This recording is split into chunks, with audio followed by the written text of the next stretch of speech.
এই যে পরিবর্তন, এই পরিবর্তনের সাথে আমরা এজেন্ট সমাজের প্রতিনিয়ত আমাদেরকে মানিয়ে নিতে হয়েছে। মানিয়ে নিতে না পারলে প্রফেশনে শিখতে পারবে না, এটা আমরা অনুধাবন করতে পেরেছি।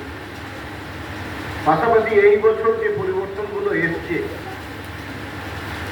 আমাদের এলআইসি এজেন্ট সমাজের প্রতি, এজেন্টদের প্রতি আঘাতটা খুব জোরালোভাবে এসেছে অক্টোবর মাসে।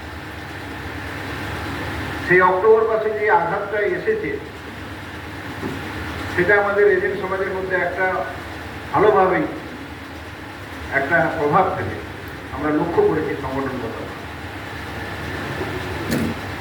আমাদের যেমন বিভিন্ন দাবি দেওয়া থাকবে, তেমনি পাশাপাশি পরিবর্তনটাও আমরা মানিয়ে নিয়ে চলার চেষ্টা করছি। কিন্তু এই বছরের যে পরিবর্তনটা আমাদেরকে খুব চিন্তান্বিত করেছে।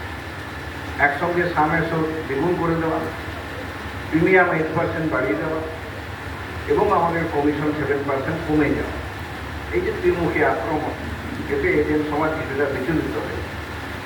যাই হোক, আমি আমার বক্তব্য দীর্ঘায়িত করব না।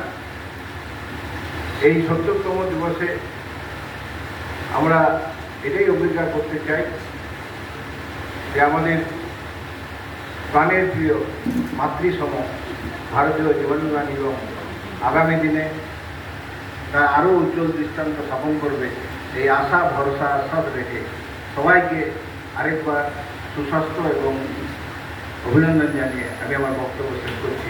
এলআইসি জেনারেল অর্গানাইজেশন জিন্দাবাদ। নমস্কার।